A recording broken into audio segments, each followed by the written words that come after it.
$27 a park. Now, I didn't swallow that real well. That's steep. That is steep.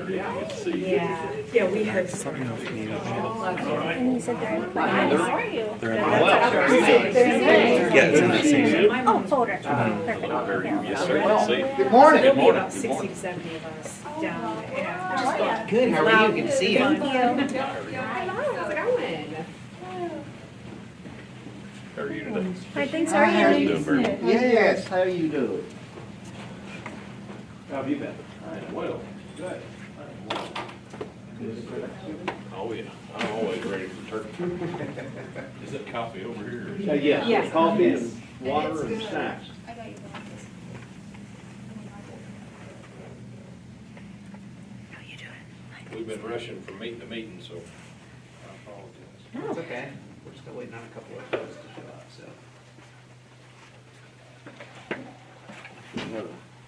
That's all right.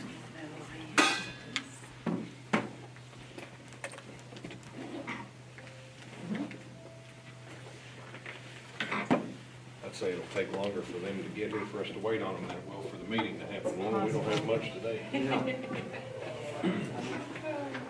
Sam, do you know what kind of attendance? I think Ms. Chambers and Mr. Rogers are coming. Tiffany, I'm not so sure about. She was a maybe. You're welcome. So you've had a busy day? Are you trying to get stuff done today before the holiday ensues, I guess?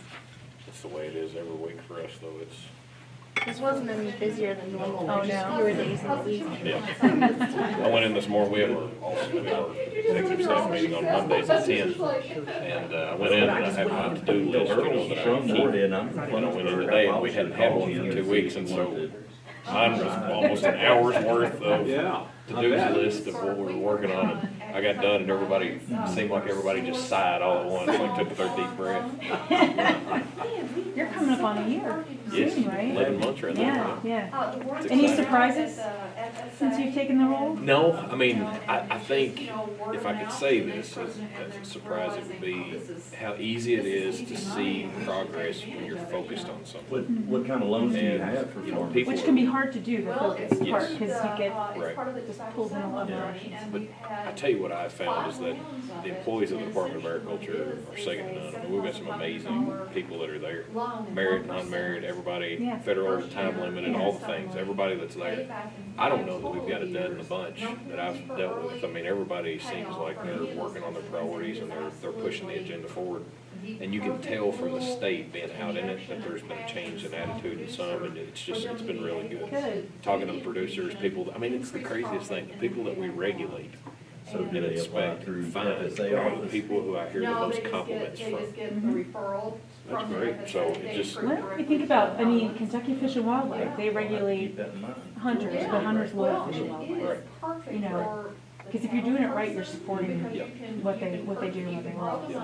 well, we take a very educational over punitive attitude on the Yeah. stuff that we do, because 99% of the people are not trying to make a mistake. Right, just help them be compliant. That's right. Right. And we've got employees that are really doing a Only good bad job, and I think thing it's is been cattle, they're so high the right best now. thing for me to be able to They're, see. they're gonna Yeah. drop at some Just point. how much they care about Yeah, their job. feeder So cow we actually, operation, I mean, those people are I gonna don't get think it's a hurt. secret that we have to keep Cow-calf it matter guys, anyways in this they're crazy just old. gonna be know what slow I'm and talking steady. about, bro. Forever. State fair, I've always been a cow-calf. there's a guy. national registry company, survey, association, something, that does the best state fairs in the country and the best of certain things. And we got the #1 display at a state fair for Agland this year. And so from all the 50 states that have state All right. fairs, our portion of the state fair was the best in the country.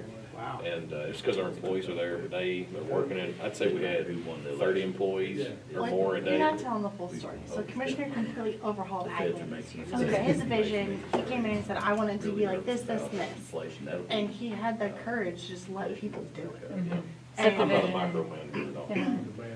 But it was a completely new idea, never done before, and As far as cow inventories, I mean, you're saying you had to drag your kids Well, away. you talking about. That's the truth. I don't know if you all That's maybe great. do it or For a not. couple years. They literally, parents, you know, you got a good thing with parents, the kids are screaming not to leave. And they were, I mean, so, we probably made more parents mad than anything. But, feeders as much. You know, in the past, nobody wanted to work it. It was boring. Nobody wanted to be there. All the employees, they didn't want to do it. So I wanted it to be interactive, and I wanted it to be a day on the farm. Like, if they were there, I wanted it to be Nice, something. that's great, yeah. So it's basically an obstacle course, almost like a physical fitness thing. That's I mean, there cool. was stuff you had to climb over, jump over, mazes. It was all handicap accessible as well. Even if you want to And, start today. and So it wasn't sensory, just stuff to look at. right, it was yeah. actually in, you know, hands-on, sensory stuff, all that kind of thing. And so the employees actually loved being, we actually had people, we had slots that we couldn't fill on the back end of it, and as people worked it, they asked to work again after they were there. Wow, So, that's great, Yeah, it yeah. was pretty cool. I Yeah. liked it. I mean, heck, It's good, it's a good testament to them. Like I said, got the best employees. Just Is great. it something like 270 slots, time slots to fill for the department staff to do admin for the whole fair? There's not really a bad one a month. we just have, we got 300. We do not, we, Ms. Did Chambers for a write-off for years. indicated that she was coming, but we haven't heard from her yet. She's coming from Hopkinsville, so I don't know if Just she's keep on the, the road or. keep the reason for having a farm. How many do we need for a quorum? We need 6 and we have 5 currently. Okay. Can we get one on a call? I don't think we can do it that way. I think they would have to be on a screen, and we don't have the ability to do like a hybrid. Run some cattle. We could do like informational only. Do we have The only any- difference would be the minutes Yeah, the only difference would be And- approving the minutes the and next time. the motion to adjourn. Can we set up a Zoom real quick and have them on there? There's not To a lot. do- of Like land on my phone or somebody's phone? anymore. Or does it have to be If there public? is. I think I that think, they yeah, have to be able to that's be right. viewed by the public, Yeah. yeah. And hunters are really having a hard. You're asking the time right with questions. that. I used to sit on the So state that investment kind of commission, land is in and competition. getting a quorum was Yeah. equally challenging. Yeah. And then COVID, they actually allowed us to do it. Sure, by and we Zoom. can do Yeah. it, but they have to be on Yeah, They camera. have to be on and it has to be. Yeah. Yeah. Yeah. Yeah. So, We had a little episode at the horse park, my first meeting, being a public open meeting like that. It was quite interesting. Like, it was a hybrid style. It was a hybrid Oh. style. We, Oh, and it no. was public. Oh, And no. someone got on there and was abusing himself pretty hard on camera. Because it was an open public meeting. Oh my God. I think they had to kick him out twice. They did, we had to kick him out twice. We couldn't keep him from getting on there. And so, because it was an open public meeting. It was embarrassing. It was my first meeting too, and Lee Carter, who's the executive director, texted me and said, we normally don't have that happen. I'm like, I hope so. I hope not. Yeah. Especially the in-person meeting. Well, what are you gonna do? You gotta laugh at it. I mean, there's no. You can't do anything about it, yeah. People are strange, that's for sure.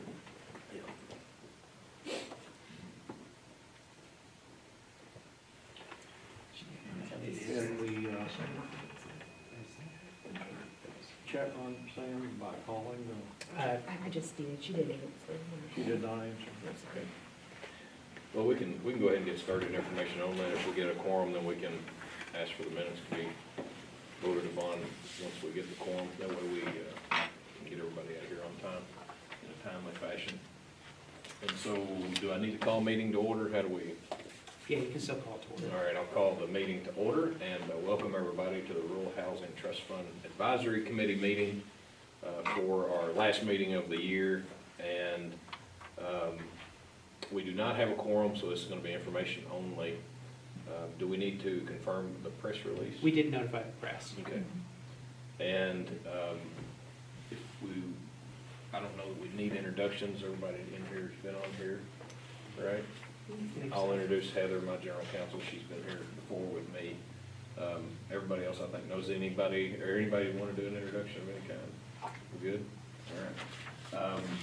With that, Sam, I'll turn it over to you for the regulatory amendment update. Well, before we do that, if we Oh, could, yes. just have a brief, remembrance for Senator Turner, who passed away on October 22nd. As you know, he was a member of this committee and, staunch supporter of Eastern Kentucky, and so if we could just take a moment of silence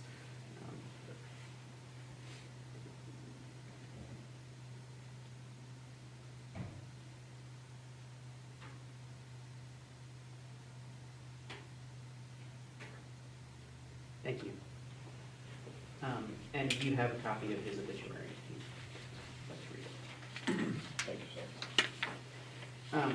Thank you. So I'll talk briefly about the regulatory updates. So if you recall, the Rural Housing Trust Fund statutes require that,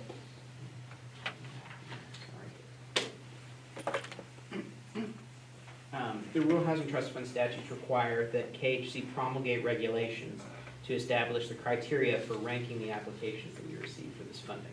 At the last meeting, the advisory committee approved changes to the regulations, including a 24-month look-back period for federal disasters, because there's no timeline at the federal level for those, and then adding criteria that incentivizes leveraging economic development initiatives, creation of new housing supply located in counties with significant job growth, located in counties showing significant housing supply gap, and projects that have other local contributions from a government or employer. So the regulation was promulgated as an emergency regulation so that we could get moving on that now. If we'd waited for the non-emergency process, we would not have been able to include the new criteria in the upcoming funding round that Wendy's going to talk about in a little bit. So these changes that were approved by the advisory committee are currently in effect. We're still going through the regulatory process to make the changes permanent, but KHC hasn't received any comments or any questions about these, so we expect that to proceed, and we should know about that by early next year. Thank you. Does anyone have any questions about that? Yeah, I think if you all remember, the purpose was somewhat to make this a workforce fund at the same time as we have disaster relief monies that come through, and it was pretty stringent or boxed in on what we could utilize these funds for. I think we'll have some opportunities in the future potentially with the legislature and helping create some type of really good fund that we can work in rural areas around getting housing available. I'm excited about it. Thank you. Thank you. When are you scheduled to be on ours? I don't know yet. We had the Administrative Regulatory Review Subcommittee meeting for the ordinary regulation just this month, I believe, so. So you've already done it? So Yeah. now it's- Okay, so we could. Oh, sorry, have I that pulled. misunderstood. So We could have that pulled during the session if you needed effective. if you needed. we could, I mean, the emergency reg is effective the same. currently. It's the same exact reg, so there's no difference between them. So it's already in effect? It's already in effect Okay. for this upcoming funding round that Letty's going to talk about. Okay. So we don't need to do anything through administrative regs? No, it's currently in effect, and it's already, yeah, the E-reg and the ordinary reg has gone through. Good. Did they pull it in committee? Did you all have to present on it? We haven't gotten to committee yet, so Will it have to? it's just, It's ten- referred starting December 1. That's why Yeah. I was saying the committee would have 3 months. And so if you wanted it, if there were differences and you needed it to be pulled, we could do that. But there's no change? there's no difference, just like one minor, like, Gotcha. typo change. Perfect. Just want to make sure I didn't need to call the chairman or something to talk to him. All right. Any other questions? All right, Ms. Wendy. So we're gonna cover some of that ground that we covered in the last meeting that we just kind of touched on. I just want to kind of frame up for you all, and I do have kind of a proposal about how we approach part of our next RHTF funding rounds. And really it centers around geography priorities and then homeownership versus rental projects. If you'll go to the next slide, Sam. And so just to remind you all, what was allocated for this fiscal year and next fiscal year is $10 million, $5 million each fiscal year. These funds are not tied to disaster designated areas. This is just general dollars. And so we've defined the geography as any rural area that, as it's defined by the USDA, because we'd rather have an outside definition versus having to come up with a new one. And we use that definition for some other programs. So I want to acknowledge that $10 million is actually, like, it's not a ton in the scheme of things when you're talking about housing development. I mean, it's helpful. We'll take anything that we can, but it is a modest amount. Let's keep that in mind. So when we're talking about geography, as I said, we definitely have to keep this rural. It's a Rural Housing Trust Fund, and the legislation leaves it to us to define that. We're going to use the USDA definition. And then as we met, as defined in legislation in the first bullet, and then when we talked at our last meeting, the prioritized geography is going to be as follows. Projects that are in a federally declared disaster area for 24 months, that's a priority after that designation. But then, in addition, you all at the last meeting decided to add projects located in rural areas with significant job growth and projects located in counties that were shown to have a housing supply gap based on KHC's gap analysis. I'll be talking about that a little more in a second. And then the legislation sets forth, this is really a copy and paste from our Affordable Housing Trust Fund legislation. So some of this makes sense, doesn't make sense. It's not, none of it's problematic, I'll say that. But the legislation requires that we prioritize projects submitted by nonprofits or local governments for new housing, projects to using existing privately owned housing stock, so renovating existing housing stock, projects that are using publicly owned housing stock, and then projects submitted by local government. This is such a weird one. Demonstrating effective zoning, conversion, or demolition controls for single-room occupancy units. That is a vestige of something in the past. I'm not even exactly sure what that is, but that's in the legislation. And then we established, in addition, the new housing supply, because our state needs new supply so very much, the significant job growth, the counties that have a housing supply gap, and then a contribution from local government, a local employer, an economic development entity, and or a philanthropic organization. So showing some kind of local, public, and or private contribution to the project. It could be land, it could be funding, it could be foregoing fees, paving the way for zoning, things that show that there is a material participation by other entities than just the developer. And so one of the questions that we have is the division between home ownership versus rental. And I think, Sam, the next slide shows the breakdown from last time around. So in our first allocation of funds for the Rural Housing Trust Fund, we got 20 million, and it was 10 for Eastern Kentucky and 10 for Western Kentucky. And the way we broke that between single family and multifamily is in Eastern Kentucky, we put it all in single family. And in Western Kentucky, we split it half and half between single-family home ownership development and multifamily development.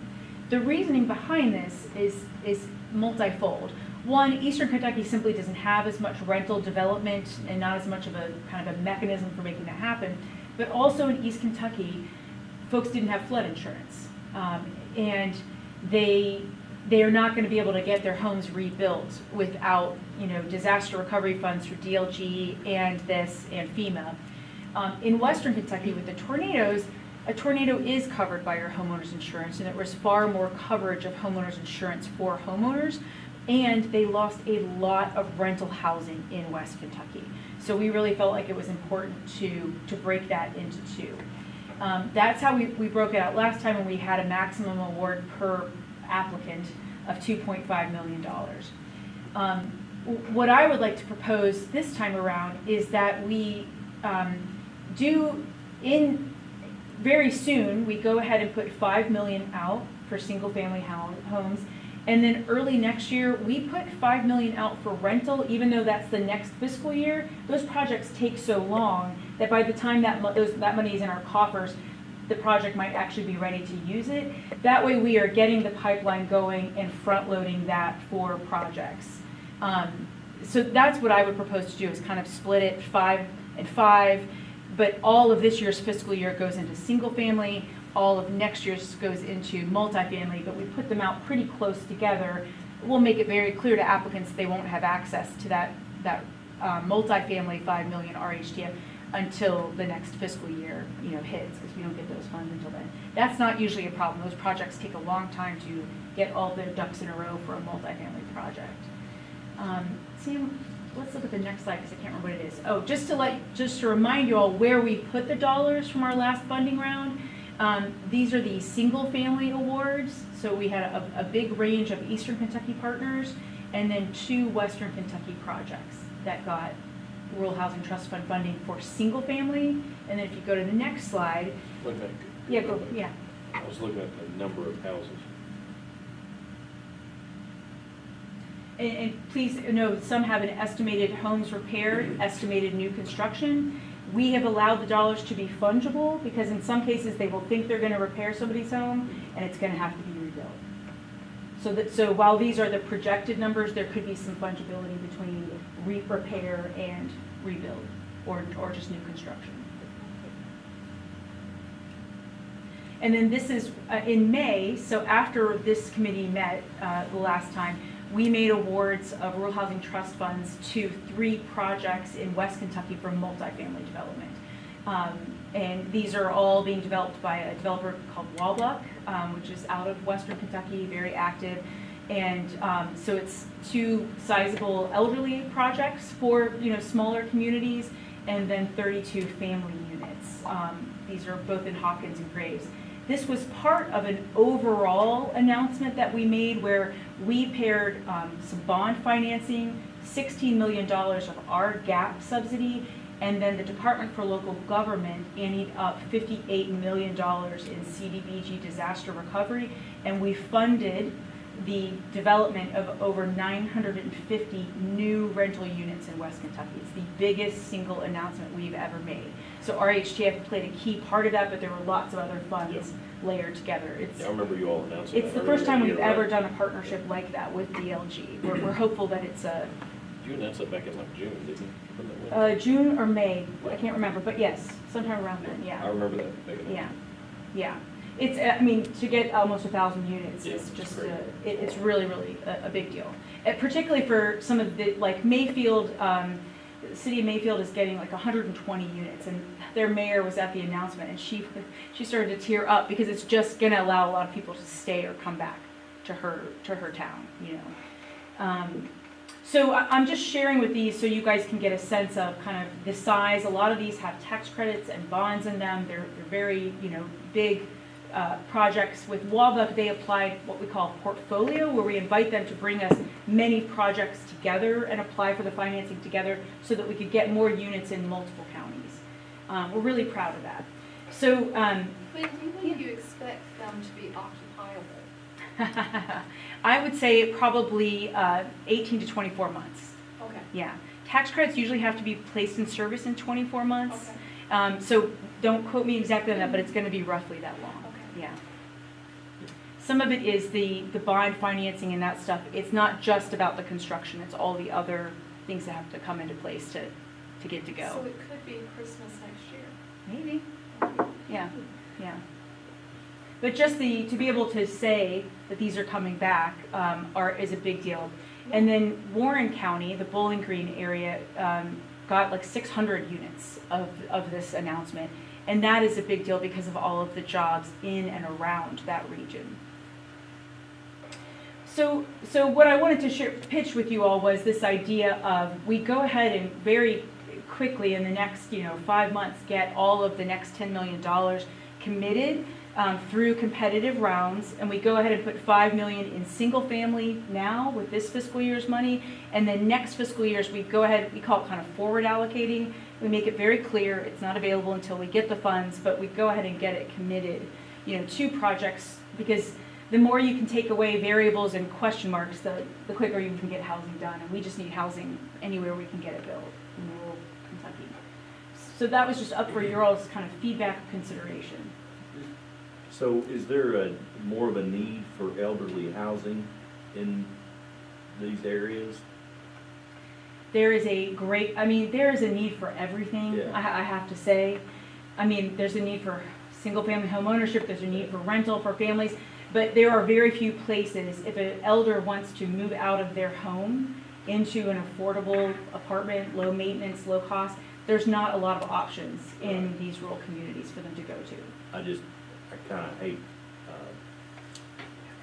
tying up the hands, so to speak, of some of these units. I mean, because I can tell you in Flemingsburg, you don't have much housing at all. There's nothing available. Yeah. And I know that, of course, I want everybody to do well. I want elderly to have their spots, but, elderly could still live in some of these multi-unit family units too. Absolutely. I will say one of the things that they've been able to secure for those first 2 is rent assistance for elderly tenants. And so that makes it a pencil well for them, but also makes them extremely affordable to very low income elderly. They will, 20% will remain family units. Wendy, on the other monies that we have in here currently, or will have the 10 million, is there ways to leverage that to pull down federal dollars to increase the amount that we would have through USDA rural housing or anything on those lines? It's possible, and sometimes our applicants do go after rural development, So rural it's not housing. something we would do? No, we don't do, it's usually our developers that pull that together. Gotcha. Just like on the single family side, a lot of those homes that get built will go after a USDA loan, Understood. mortgage for their buyers. Because that interest rate is just so great on the USDA loans. I would defer to you and the rest of the members on whether or not it's the 5 and 5, but it sounds good to me. Okay. And I think it makes sense, and it gets the money committed. We're really trying to, for years, we've been trying to get dollars committed as early as possible so our partners can build a pipeline and they know, keep your crew, keep your subs, keep your contractors, and keep going versus having long, kind of deserts in between construction. We want them to keep going. do you need any kind of affirmative action taken by the Housing Trust Fund Committee? I don't think so. The legislation doesn't require that you all exactly approve an allocation. I just figured it's something we ought to run by you. I was just making Yeah. sure, since we don't have a quorum, if there was Yeah. something we needed to do. from I don't y'all's believe that we standpoint. have to. I don't think so. Yeah. Well, great, I appreciate that. I think it makes sense, and I think it'll help ours. So you will see, actually, my team is ready. I think it'll be in 2 weeks, we will get the single family. They were just waiting on us having this meeting before they were gonna make it public. Do we have a map to show what we've done? Oh, the locations, we can Yeah, get like that, where- yeah, we can get that for you. I'm just curious Yeah. of like what areas actually are in it Yeah, that we've identified as being high priority, et cetera. Sure. What USDA classifies and all that. so you Think it'd be mean good for for us to now, have it. not for the previous funding, but for now, What where are we the currently areas? now have, this new fund with the USDA high population Yeah, we'll growth, get that that. kind of thing. Yeah, I'd love to just see where the areas are in the Yeah. state that this. it's will going to actually be a lot of areas. I figure everything but Louisville, Lexington, Northern Kentucky is what I figure. Well, now, I mean, like Bowling Green, Yeah. Owensboro, there will be places that are not Yeah. USDA. They will be excluded, but all the areas around them Yeah. will be Okay. included. I think that is the conclusion of this section. All right, Randy, if you want to, just go with the housing gap. So I simply wanted to share with you all a little bit because a lot has happened since we last met in May around our housing, our and others' efforts around Kentucky's housing supply gap. I'm pretty sure I've shared a little bit with you all already, so I'll try not to retrace too much territory, but I feel like so much has happened and you all are engaged in this committee. I feel like you deserve to know about it. You can go to the next slide, Sam. So I believe when we met in May, we shared with you all that we had conducted our phase 1 of our supply gap analysis, which was in April, where we identified that Kentucky has a current gap of 206,000 units. We have, in September, we released phase 2 of our gap, which is a look forward. And that's the gap. So by 2029, if no trajectories change and our number of housing starts don't increase, we are looking at having a gap closer to 287,000 units. So not an additional 287, No, but 287. inclusive, Okay. yes. So an additional 81,000. Next slide. And just to what we shared with you at the last meeting on our current gap, this 206,000, it's almost broken evenly between rental, which is the top row where it's broken out by income group. And so where you see this 30% AMI, 31 to 50, that's percentage of area median income. So county by county, what are households earning relative to that county's median income? And we're trying to understand what's the spread of needed units based on what incomes folks in Kentucky earn, and then breaking it out between rental and home ownership based on existing rental and home ownership rates at these different income levels. And so what you can see is it's about even the overall numbers. We need about 100,000 rental, about 100,000 for sale home ownership units. But the rental is largely folks who are making modest to very low incomes where they need rentals. The home ownership need is really pretty evenly spread across all these different income bands. And then if you go to the next one, our phase 2 data, basically all of those trends hold steady. It's roughly a similar breakout between rental and for sale, but the rental is moderate and low income folks primarily, but the home ownership needs is pretty spread across a lot of different income ranges. So this really speaks to, I mean, we still need rental in those moderate and workforce income ranges. We need home ownership in all income ranges, and we desperately need some rentals that are really deeply affordable to low-income Kentuckians. What was the reason that the 151% went down from 20,000 to 5,000? That's not, those are the, so this is all the 2029 gap. Right. So the top number, so if you go up. On the other one. Oh, okay, so you're remembering, I just want to make Yeah. sure, so Yeah, this, That was yeah. 20,558, and on this one. Sure, so Sam, if you'll go to the next one, it's because we're doing a lot of construction Okay, at this, we're doing a At that lot of level. custom homes. gotcha. Really for well above 150% of AMI, really people who are Yeah. at 200, So you're 250, talking housing in a state that are $300,000 houses and above?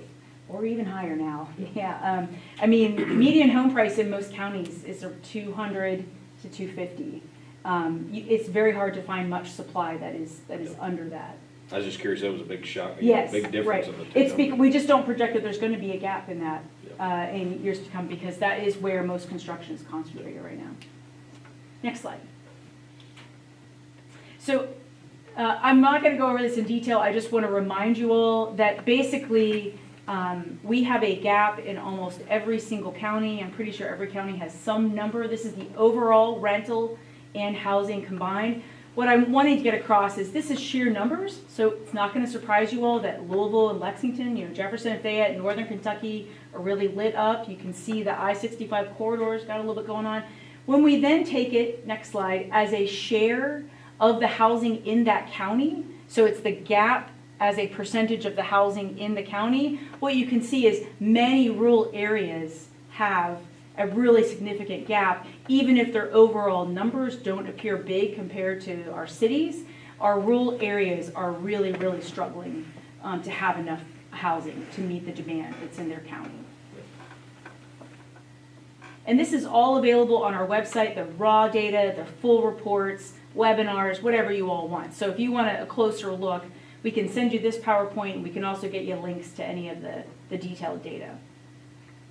Next slide. So then if we're looking at for sale, we can go to the next slide. So just home ownership. This is just the availability of for sale housing county by county. These are sheer numbers, you all.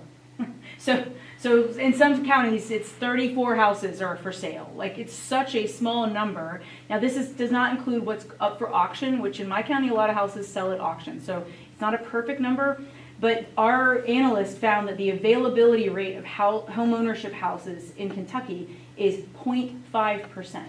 You really need like 2 to 3% to have enough slack in your home ownership market just for people to move in and out, move up, move down, whatever. We really have, if you go to the next slide, I think it shows it as a percentage. We really have we have very few counties that even have over 2% availability of home ownership units. How does this compare to other states in the country? Many, many other states are in the exact same place. It is a nationwide shortage of units. But you will hear a lot of economic development folks and companies talk about how their folks can't find somewhere to live, either workforce housing, so starter homes, rentals, or their managers can't find a house to buy, or their nurses, traveling nurses can't find somewhere to rent that kind of stuff. Next slide. And so we also break out the for sale gap county by county. This is sheer numbers. So when you look at it, I mean, some counties, it can appear to be a very tractable number, 180 units, 400 units needed. But if there hasn't been home construction in a long time, and if they've lost their home builders, it can be really hard to get it going again. So that's the sheer number, and then the next slide is the number, again, as a share of the housing in that county. So what you can see, again, is that it becomes a much more dotted map, and rural counties really light up as having a severe gap as a share in these home ownership units. Is there a correlation between out-migration of population and housing gap? I'm looking at Leslie County because, we've been decimated. Mm-hmm. we're in depression. I mean, that's just the way it is. Yeah. And, And that's why it wouldn't be shaded as dark, right? Yeah. It still has a small gap, but certainly not compared, it is a tiny gap compared to a lot of counties, yeah. Not as much demand. Yeah, and that is a big, so the factors that they took into account were, you know, households, growth, in-migration, out-migration, migration into Kentucky, but then also economic development announcements, job growth, and housing starts that are already known in each county. Next slide. And so we did the same for rental. Next slide. And so this is the rental vacancy rates. And again, for rental, you need 4 to 6% vacancy at least just to have room for people to move in, move out. You know, and what you can see is our analysts, they called over 1,200 properties that represented over 100,000 units in Kentucky. And the availability in many counties is 0% based on their sampling. It's happening in Knott County. Yeah, there's just, I'm not sure. Crazy, 15%. But so what the upshot of this is there is just so little availability, and this is why costs are going up at such a, you know, exorbitant rate. Is when you, I mean, it's just supply and demand. The supply is so very low that the demand and the pricing therefore is going way up. Next slide. And so this is sheer numbers of the rental gap. Again, the cities light up, that I-65 corridor, you can see it. But then when we do it as a share, as a percentage of the units in each county, again, a lot of rural areas really need rental housing as well. Next slide. I want to also make sure you all know that around the same time we've been sharing our data, the Kentucky Chamber of Commerce and the Home Builders Association of Kentucky put out a report. They call it Building a Foundation for Growth, where they talk about some really good statewide data. It's a really nice complement to our county by county data. And they really frame it as housing being a constraint to Kentucky's ability to grow economically. And that if we want to continue this trajectory of growth that we've had with jobs, housing is gonna have to track more with the job growth. Next slide. And I just want to share a couple of their visuals. So one of theirs was really stark. This is a graph showing the households, renter households in Kentucky who are housing cost burdened. What that means is that you're spending too much on housing. And so the dark blue is moderately cost burdened. That means you're spending more than 30% of your household income on housing. The light blue on top are households that are severely cost burdened. That means they are spending over 50% of their income on housing. So what you see is that in 2022, almost 24% of Kentucky renters were spending more than half their income on housing. And overall, 44% are cost burdened. When you're spending half your income on housing, it means you are incredibly at risk to be housing unstable, to risk eviction or foreclosure, to end up doubled up, tripled up with family, which only usually lasts for so long until you move on maybe to some other family, maybe to some other family. And then at some point you risk being in a car, you know, in a place that's really not meant for human habitation, and potentially homeless. This is a very concerning number to us. Next slide. Their report also, I really like this. They took housing starts in Kentucky and used building permits as the proxy for that. The light blue bar goes from 1995 to last year, and it's showing the actual permits. That's that light blue. And what you see is that at the 2008 housing crisis and recession, that number tanks, right? Housing starts plummet, and we never rebound to pre-2008 housing permit levels in Kentucky. The dark blue line, what the chamber did is they pulled the average of the previous years before the 2008 crisis. So if we had just stayed constructing this average numbers with no amp up in production or anything like that, then you would have built these units. That's about 107,000 units, I think. And that's just with no household growth, no economic development. That's just what we would have built on average if we had just stayed at pre-2008 construction. That's half your game. That's the biggest driver. It's not the only, there are many, but that is the biggest driver. Is the way I like to say it is like the crisis ripped some key gears out of our housing production delivery system, and they never got rebuilt. Or if they did, it was like a plastic gear that some of the teeth are broken off of. You know, we have just not ever rebounded in construction. And then they also kind of show this, like, if we want growth, right now, what our average has been is less than 11,000 units per year in Kentucky and getting built. If we want moderate economic growth, we need to get over 13,000. And if we want robust economic growth, we've got to get, closer to 20,000 units a year. And what the Chamber and the Home Builders Association is kind of saying is we've got to almost double production if we want to be able to grow like a lot of Southeast regions are growing.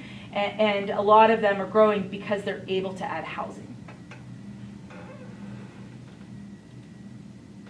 I also want to make sure you all were aware that beginning in June, the legislature has convened a housing task force. They met June through November.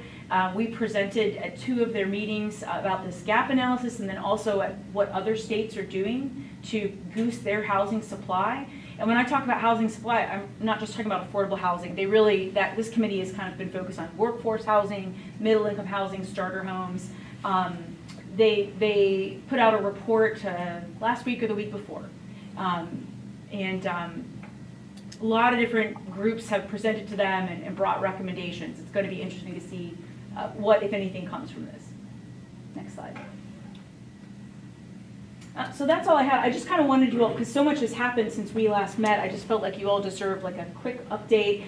And I will say that in addition to what we've done, what the Chamber has done, and the task force, I mean, there are just communities all across Kentucky that are trying to think about how they can get more housing. Northern Kentucky is doing this really big regional effort around it. We just attended an event that they had last Monday to go over, they call it their menu of options that all their communities could pursue.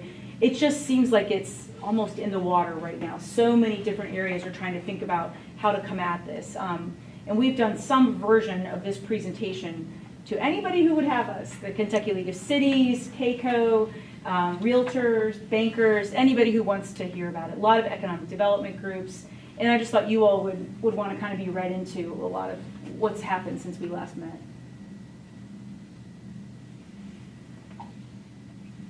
Thank you, Wendy. Yeah, thank you. Anybody got any questions for Wendy? All right. If so, or if not, we'll, any other business that needs to come before the committee or announcements anyone has? Nothing from the staff. Nothing from staff, all right. Next meeting date, same as it's you? We can send out information about May meeting. That'll be after the session.